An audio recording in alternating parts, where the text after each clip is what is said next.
Hey everybody, this is the Sliders Review, and I'm here today to talk to you about Catastrophe. This is an Amazon Prime show. It lasted all of 3 seasons, and it was created by its two leading stars, Shannon Horgan and Rob Delaney.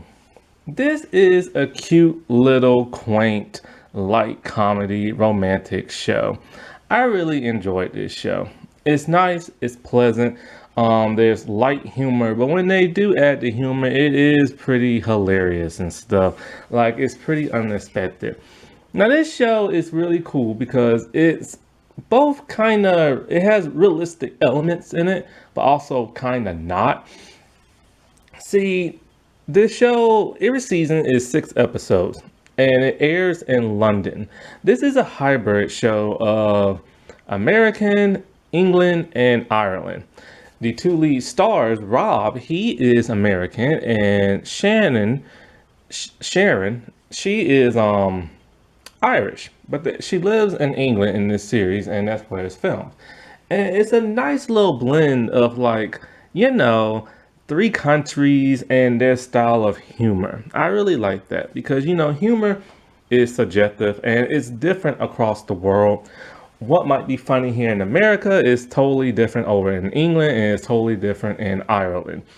So it's nice to have like this nice collaboration of 3 countries and allies like coming together in the sake of entertainment and humor. And so this series revolves around 2 adults. They randomly meet each other, I think like at a bar type thing or a restaurant, and they're into each other. They hit off pretty good. They chat up a little bit, but then it ends in the bedroom. And so it's basically one might assume, a one night stand because he's from another country visiting. I don't know if he's visiting on necessary business or just taking a vacation. But like I said, she lives there and she works there because she's an not English, but she's a school teacher. And so he's an accountant. So he's probably there on the business and stuff.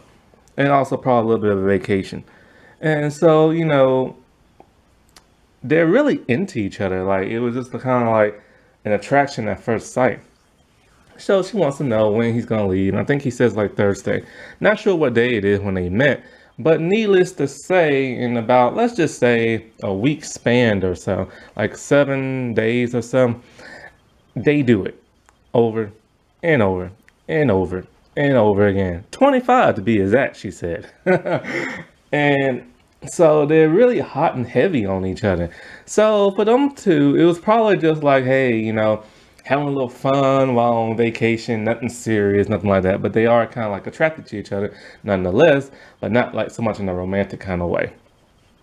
So when he's back in the States, he's on a date with another woman and he gets a phone call from Sharon. So they kept in touch and stuff.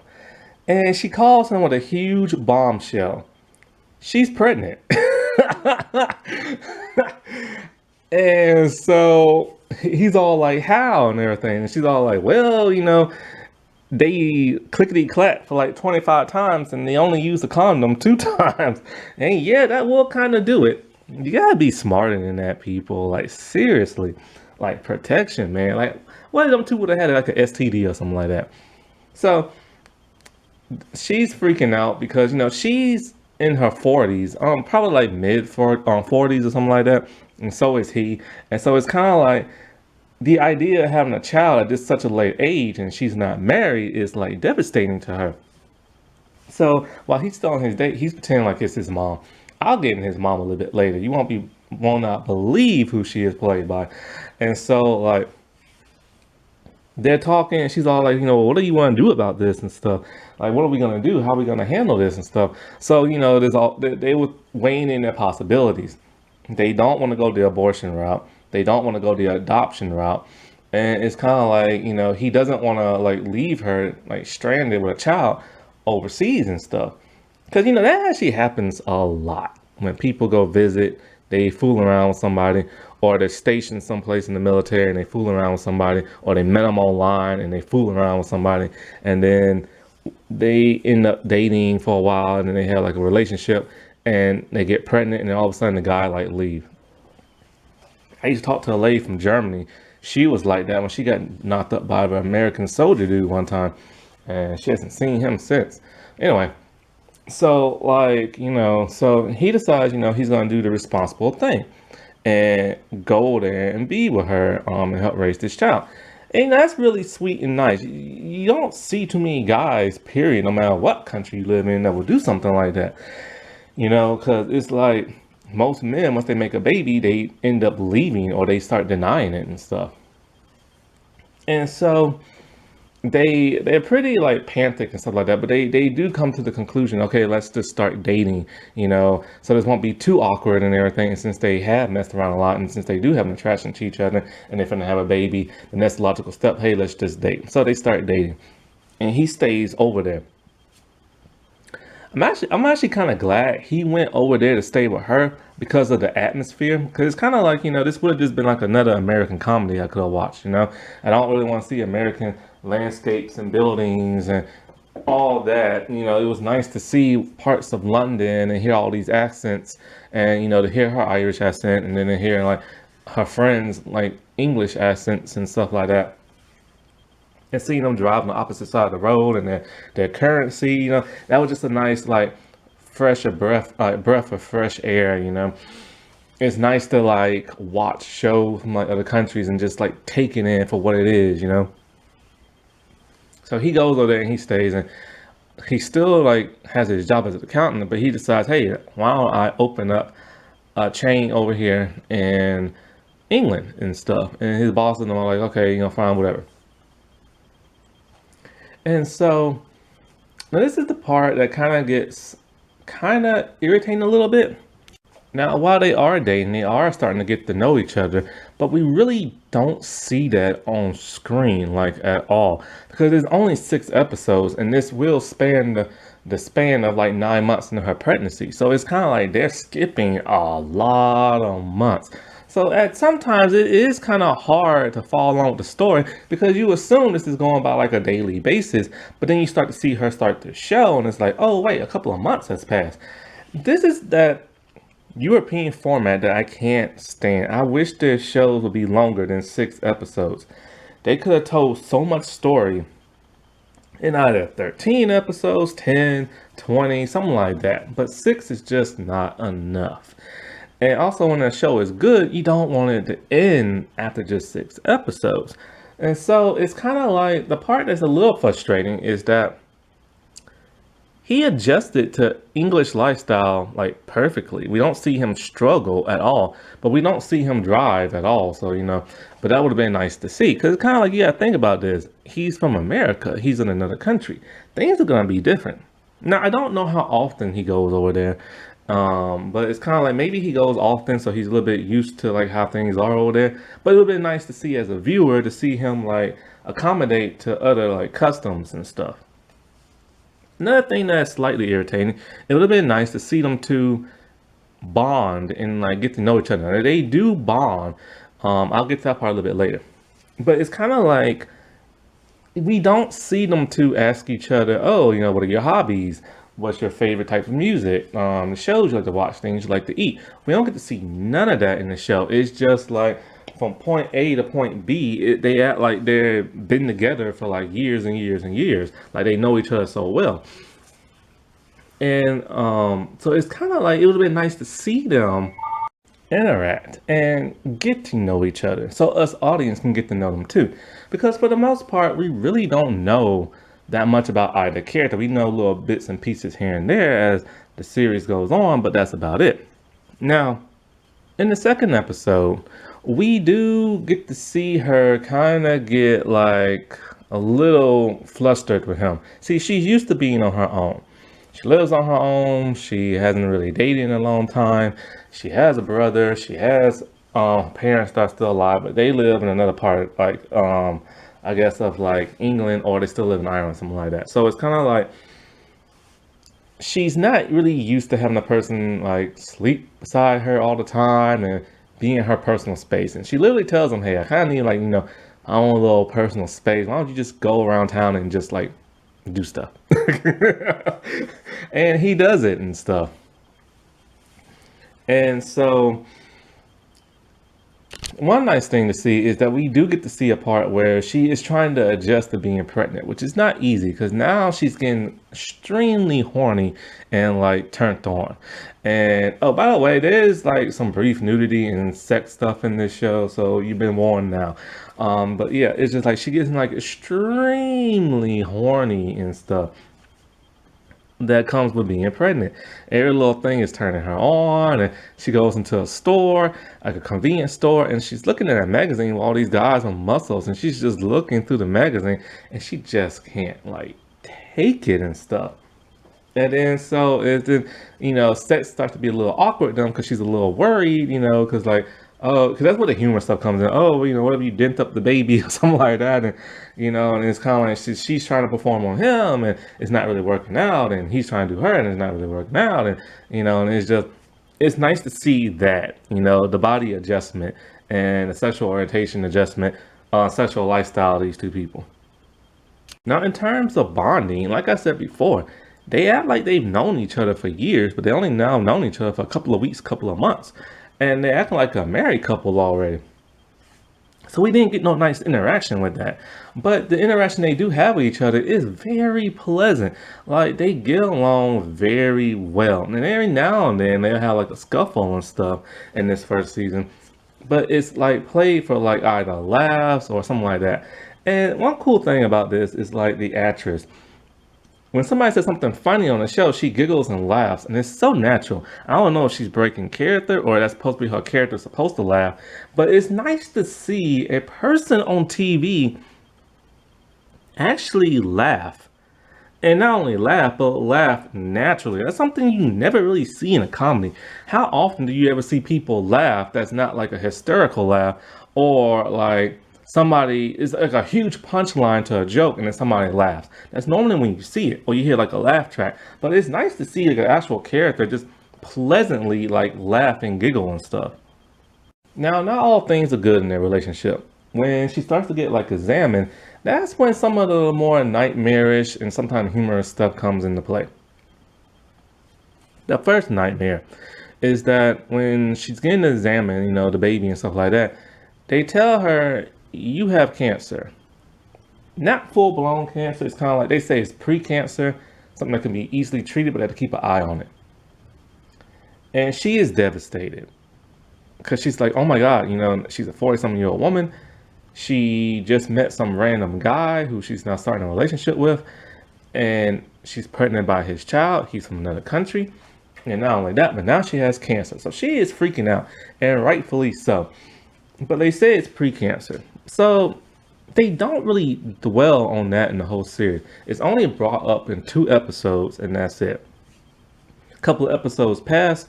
Actually, it brought up in the second episode, and then the 5th episode is brought up again, where she gets like a call, and I think they tell her like your body's fine, like the cancer did not spread and stuff like that. But when she gets the news, we don't know what the results are. She collapses on the floor inside the store, and then she cradles in like the fetal position. And then Rob, he comes over, and she's all like, it's fine, like everything's fine. And she just couldn't like believe it. Now, one of the other things that happened is something I never really realized. So when she gets examined in the fifth episode, they tell her she's having what's called a geriatric pregnancy. Basically, what it is that she's up there in age, and her eggs are up there too. And so they say there's a possibility her kid might come out with Down syndrome as a result of that.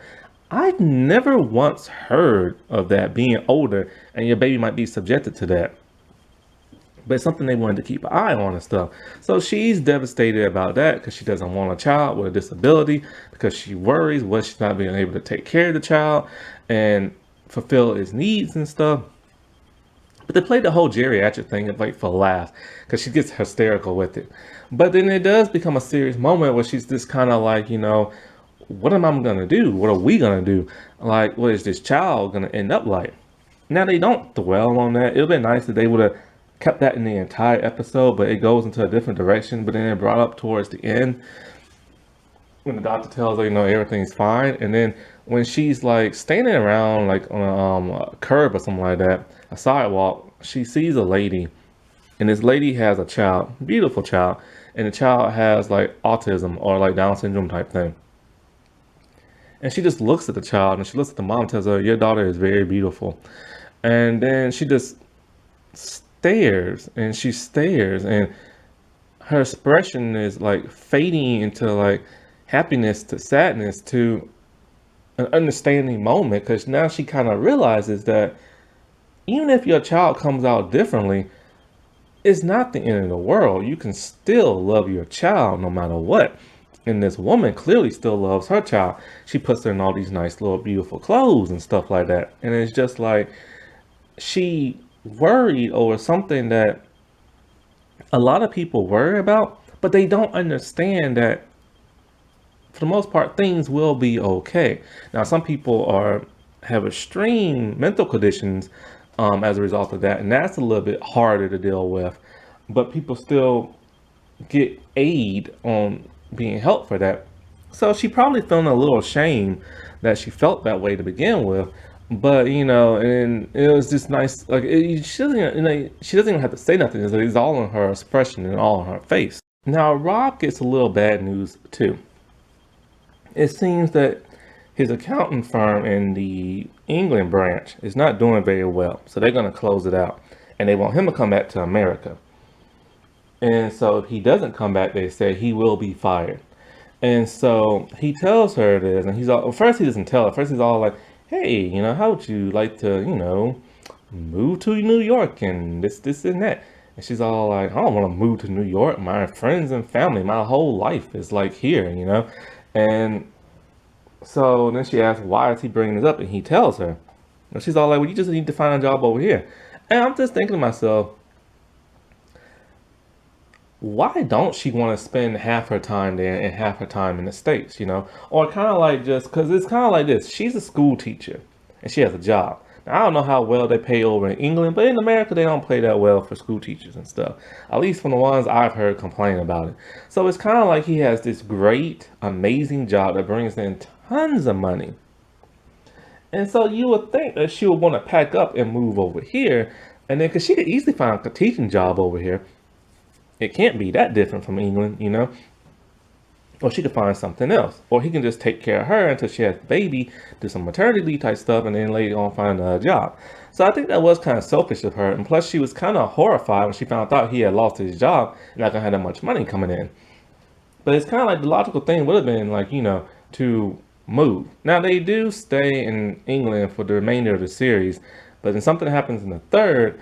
I need to rewatch the third because some stuff does happen. The third is not really my favorite season. I like the first two better.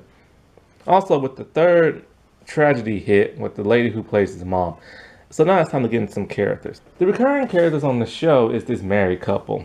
I forget the married couple's name. I think the guy's name is Chris. I believe it is Chris. His wife, I forget.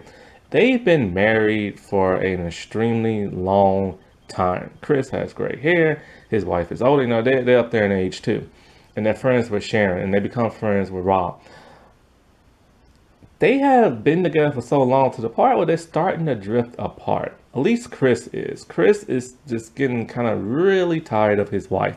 And he's a chain smoker. We see him smoke regular cigarettes. We see him smoke e-cigarettes. Sometimes we see him smoke both of them at the same time. It's kind of weird seeing both in his mouth, one with a blue light and stuff. And so they're going through that. But him and Rob has been spending a lot of time together. And you don't really pick up too much on this, but you kind of do. Like there's something different about Chris, especially when he talks to Rob. And it's just kind of like, is he or is he not? Let's get into that a little bit later when I go into probably like the second season and stuff. But his wife, she can pick up that, her husband is kind of like drifting apart and stuff like that. And she confronts Rob about that because he spends a lot of time with him. So they start to talk and bond, but she misreads the signs and she just plants a big one on him. And Rob's all like, "Oh, what are you doing? Like, you're married, and like your husband's my friend, and I got a baby mama and a girlfriend, stuff like that." And so he's all like, "She's all like, well, wasn't this kind of?" He's like, "No, this wasn't it at all." And he just gets up and takes off running in a hysterical kind of way. And he runs, and then he trips and falls, and then he tries to get his balance back up as he's stumbling around, and it was just hilarious. So then Chris Rife tells Sharon this, and Sharon's just kind of like kind of thing. But then it ends with that, and it cuts to her and Rob, and she's laying on the couch, and she's just eating popcorn, and she's just like, "So I heard about the kiss," and he's all like, "Oh my God, no!" And he's all like, and she's all like, "So, I see you just over here kissing other women now." And he's all like, "No, she kissed me." And then he gets on his hands and knees and he's like begging her to forgive him, talking about it wasn't his fault. And she kissed him. And then all of a sudden, Sharon just starts busting out laughing. She's all like, "I was just messing with you. I'm totally fine with it." And he cusses her out, calls her an SOB. Because she knew it was like he wasn't to blame. And it was all the other lady. So she's completely okay with it. However, Sharon does make some bad decisions later on in the series. I'll get into that when I get into other seasons. Sharon is not perfect. She is pleasant, she's nice, she's a good woman, but when him and her start to have problems, she starts to slip up. So Chris is talking to Rob about the whole kiss thing, and he seems like he's irritated at first, but he's not. And then he goes over and just kisses Sharon on the lips. And then when he's doing that, he's like looking at Rob and stuff with his eye corner. And it's just like Sharon's not stopping it, he's not stopping. Nobody's stopping it. I guess it's just kind of like a payback type thing, but just weird and out of place. Now, one interesting thing about Sharon when she's a teacher at school, well, here's the thing about her. First of all, she's still drinking while being pregnant. I have no idea why she is still drinking while they're allowing this on the show. Then we see her puffs a couple of puffs from a cigarette, and it's just kind of like, dude, you're pregnant. You should not be doing this crap. So I'm really pissed that they showed that. But like I said before, this is kind of realistic in that term of people actually doing that. Now, when she's at school and with them kids, oh boy, them kids are hilarious. Them kids are so sarcastic. It's so funny. Like when they first talk to Rob, they're all like, "Is she somebody like she pregnant? Did you get her knocked up?" Something like that. And they're just like really hilarious. Then in one episode with the whole Down syndrome episode, in the fifth episode, she's talking to the doctor on the phone. He said he wants to like see her and stuff like that. And she just can't handle it. She gets so upset. She throws up twice. Big chunks of yellow. It's so nasty and disgusting. I can't get the image out of my mind. And she throws up on a student. And then what makes it so funny is one of the students takes a big chunk of it and just tosses it away from him and stuff. And then she leaves to go like clean herself up. And one of the students just hilarious is all like, "Is she drunk?" I'm like, "Oh my God." He's like, "Ah, nah, she's just pregnant and going through some stuff." Oh my God. I love that so much. Like it's this subtle humor, but when they hit you with it, they hit you with it. Now the next step in their relationship, they decide, okay, fine, we're just gonna get married. A couple of months have now passed and they want to make this like right. So now we get into her parents and her brother. Her brother thinks this is a bad idea. He's like, "You barely know this man. Y'all jumping into this way too fast." And, he's that kind of like worry type person. Now, her parents are pretty bland and pretty boring and pretty stiff. And the dad's a little humorous because, when they're talking and she shows him like the engagement ring, he's all like, "Oh, thank goodness you're just getting married. I thought you were going to say you were pregnant." And then she's like, "Oh yeah, well, I'm pregnant too." And her parents just give her like a strange like look. Now Rob has a friend, a very eccentric out there friend, an American friend who's kind of like business buddies with him. Oh no, they don't work together. They just, he's similar too. He lives over there, and he's from the States, but he's a wild loose cannon. He loves to party, all this stuff. He told Rob, "Man, what are you doing having this baby? Like, get that abortion and everything. Like, that's what happens to him. He knocks women up. He gets an abortion. He lives his life." And Rob's all like, "I'm not going to do that, man. I'm going to be there for a child," and stuff like that. So then his friend comes to him. He's all like, "Hey, how would you like to get a prostate massage with me?" I'm just like, "What? This has to be improv or something, man. 'Cause who comes up with that?" He's all like, "It's a thing where they literally like massage your prostate." And it's like a tool or something like that. And it's just like a massage type thing they do up there. And he's all like, "Do it with me, man. It won't be gay. But, just do it with me, man." And he's just like, "No." and stuff. Now Rob's mom, he gets along with his mom fairly well. They talk on the phone a lot. And sometimes they get along, sometimes they don't. And so he tells his mom, he got this woman pregnant and all this other stuff, he's gonna get married. His mom is not happy at all with that. She doesn't want her son living over there. She doesn't want him to be with a woman she's never met, have a child, and all this other stuff. His mom is played by Carrie Fisher, who at that time was alive. And she filmed everything from season 1 to season 3, but then towards the end of season 3, of course, she sadly passed away. So they dedicated a nice episode to her and stuff like that.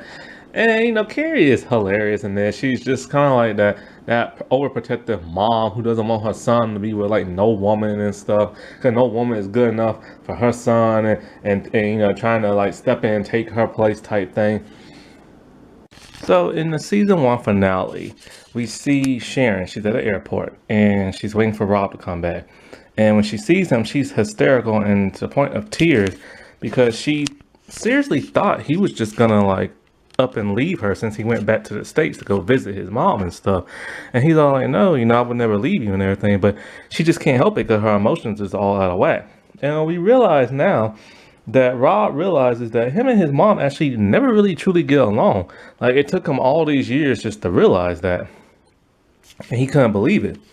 So something I wanted to bring up when I said Sharon isn't always on her best behavior. When she is dating Rob and they are serious about having this baby and stuff, and she's only probably like a few weeks pregnant, she runs into one of her ex-boyfriends. And so secretly she decides to go on a date with him. I'm thinking to myself, dude, like, what are you doing? You just got knocked up by this guy. You're about to get married and all this other stuff, and you're like seeing your ex. And so they're talking, her and her ex, and then like she finds out her ex has like a wife, and that totally like turns her off. And then she finds out that his wife is also pregnant, and that really turns her off. I'm just thinking to myself, I can't believe she was willing to like probably like have a fling with her ex, and she's not in a new relationship. I mean, when Rob found out she was pregnant, he completely forgot about that other girl he went on a date with. And it's just like, it really tells you the type of person Sharon is going to be. And we will find out a little more about that when we get in the second season.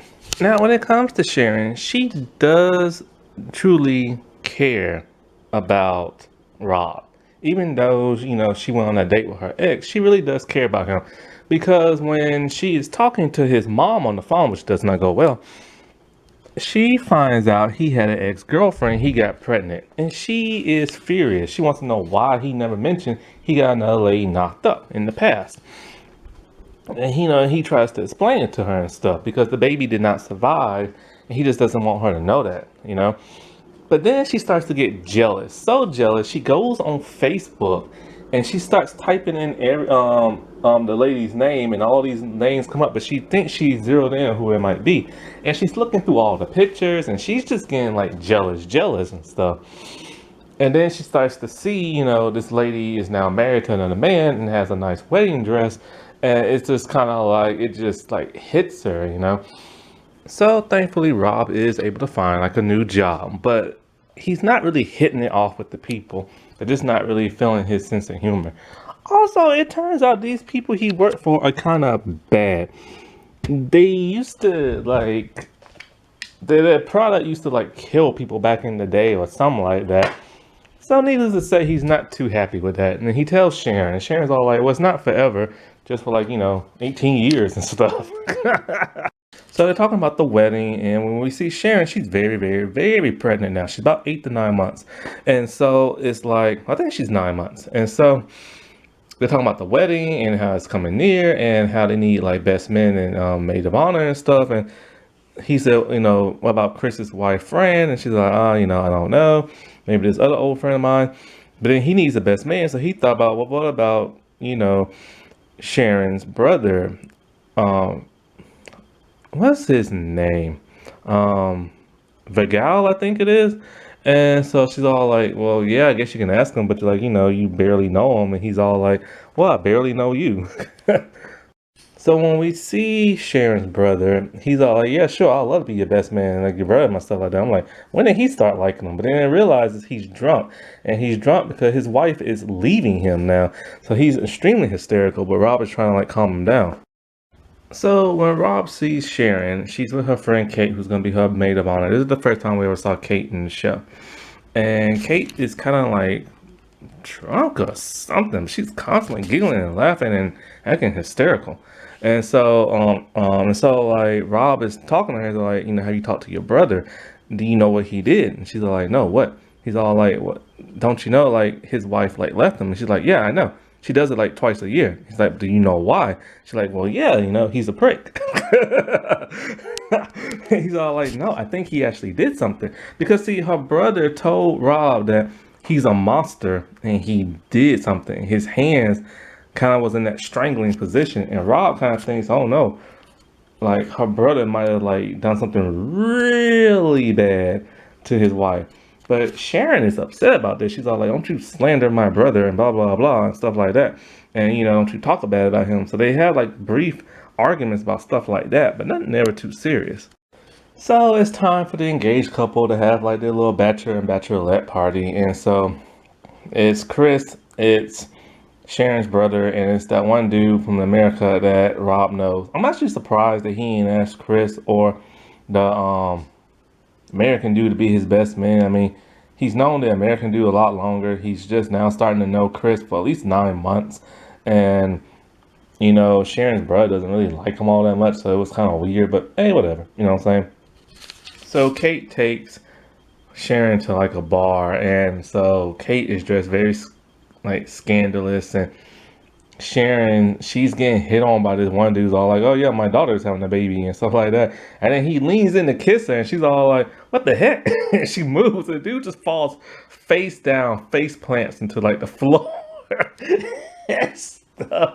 Like it happens so quickly and awkwardly that is just so hilarious because it's so straightforward and stuff. So the guys, they go to a strip club and it's pretty hilarious. Like, the American dude, he's just acting like a complete fool. But we see Rob is not enjoying himself. And I'm thinking to myself, oh wow, he really cares about like Sharon and stuff. And they ask him why he's not enjoying himself. But he says it's just because like he has to like, be there with a bunch of like sweaty guys and stuff like that. And that one American dude, and it's just not fun. But I think deep down inside, he just doesn't want to look at him and stuff because he likes Sharon. Now, Chris, he sees an old friend of his that's a stripper. So they go into another room and she starts dancing for him. And she asks me, how long he's been married. Well, him and Fran have been married for 12 years. And like I said before, they have a son. And so, like, he tells her, my wife doesn't know me at all because she asks him, is his wife okay with him coming to a place like this? And like I said before, he said his wife doesn't know the first thing about him. And so the stripper lady, she's all kind of like, well, there are private rooms for, hanky-panky stuff. She's like, do you want to go in the one? He's all like, nah, he better get back to the lads. And then she's all like, are you sure about that? And he's like, no. But he leaves anyway and shakes her hand. And it's kind of like, oh, okay, I guess he really does like love his wife. But, like I said before, we find out something really interesting about him. So Sharon, she wants to leave the bar. And then so Kate, she's a hot mess drunk. And she's been drunk since she's gotten there. And then she confesses something about she's unhappy with her life when she's drunk. But she's leaning against the taxi cab. And the taxi cab drives off. And she falls backwards. But she hits the back of her head. And it starts bleeding badly. So Sharon is frantic. She's like calling, like trying to like dial like it's like 911, but it's getting hard for her to dial because she's frantic. And then when she goes back to the crowd, Kate has disappeared. And she don't know where she went because her head is bleeding and she was around the crowd, but now she's completely disappeared. So like at the strip club, Sharon's brother is finally about to confess about what he did, but he is unable to talk because the American dude will not shut up. And so Sharon's brother, he is furious. He tells him, just shut your mouth for 5 minutes, and tells him to shut up. And so he gets up and he starts strangling the dude. And Rob's just like, whatever, man. He gets up and leaves, and then he heads to a restaurant and gets like a giant steak. I was like, what kind of transition is that? So when I show up everybody at the wedding, actually, tell you the truth, Chris is not English. He's either Irish or 'cause he's wearing a kilt, or Scottish. Do Irish people wear kilts? Anyway, he's wearing a kilt. And so when Sharon shows up, she's not wearing a wedding dress. She's wearing more like a formal flower type dress that's bluish black, and it's very, very, very short. It's showing off a lot of leg. And the American dude days are like, what is she wearing? Good stuff. And everybody's just kind of like, what the world? So anyway, Kate finally shows back up. And she's talking about how like she's okay, her head's still bleeding and stuff like that, but she's fine. And and so when they're there, she's like, you can't be my maid of honor. And so Fran takes over. But Sharon doesn't give the reins to Fran. Fran just takes over. And during the wedding, when Rob is saying his vows, everybody's just kind of like, what the world is this man talking about? It's one of those hilarious, like, improv type moment type things. And then all of a sudden, Fran decides she's going to sing at the wedding, announce that she's the new maid of honor, and just like make it all about her. And as she's singing, everybody's just like, oh my God, this is so cringy. And Chris is just like, he's just getting like mad, embarrassed and stuff. So they're back in the hotel room for their honeymoon. I gotta leave this room. It's too echoey. Okay, so they're in the hotel room and they're on their honeymoon, and he wants to do it, but she doesn't want to because she's like super, super pregnant. She says it's just not gonna be able to work out. So they're like, okay, fine. So then he takes her shoes off and he's all like, wow, your toenails are like really claw-like. And she's like, oh yeah, I'm unable to bend over and cut them. So he's like, you know what? We can't do it, but I'll cut your toenails for you. So he starts cutting them, and then they start talking. And then I think she said something that you want to at least try to like do it or something like that. And he's all like, nah. And then she gets really upset with him, talking about, what do you mean? Yeah, you sound too hesitant. He's all like, And then so they have a huge argument and everything, because she feels like, he said, because, okay, she feels like he doesn't really want to be with her. And he's all like, he's done everything he can to make everything happen. He quit his job. He left his home in America. He came over there. He's done everything to please her. And he said that she's very just like shrewd, like, cause that's how she is. She's like a little sourpuss and everything. And so nothing ever like makes her truly happy. And it's just like this is the stuff that would have been nice to see. This is the problem with European TV. 6 episodes, it would have been nice to see this stuff, instead of it all coming out in this monologue between both of them and stuff. And so they're constantly arguing. And then, he said, like, he made the right choice. He said he did the right thing by being with her. And she's all like, she feels like, oh, you just did this only because you got me knocked up and everything. I don't want to be like a choice. I want to be, somebody who you want to be with or something like that. And so they just have like a huge argument to where he calls her like a horse, and she calls him just like a gullible American. And he did like, what, fine, whatever, we're over and stuff like that. Like, they just got married and she's gonna leave him at the hotel and go to her home. He gets so enraged, he just like starts throwing dishes around and stuff. Then she knocks on the door. And then as soon as he opens, he like, honey, I'm sorry. She's all like, my water just broke. And then it ends. And then when the next season starts up, I could not believe what they did. See, here's the thing about this show. I don't want to spoil it because it's something you have to see for yourself in the premiere of like season 1, because she is giving birth. But the problem with this show is that it will have something so dramatic at the season finale Then when the season premiere comes, it's just like, nah, man, I can't believe you did that. Why'd you do that for? Like that's interesting. That's a cool twist, but nah, man, that's not good TV, right? And it's just like, oh man, and it's just like, oh, But yeah, like I said, you have to find out when you watch second season, or just hear me talk about it and stuff. Alrighty, well, I'll talk to y'all later. Bye.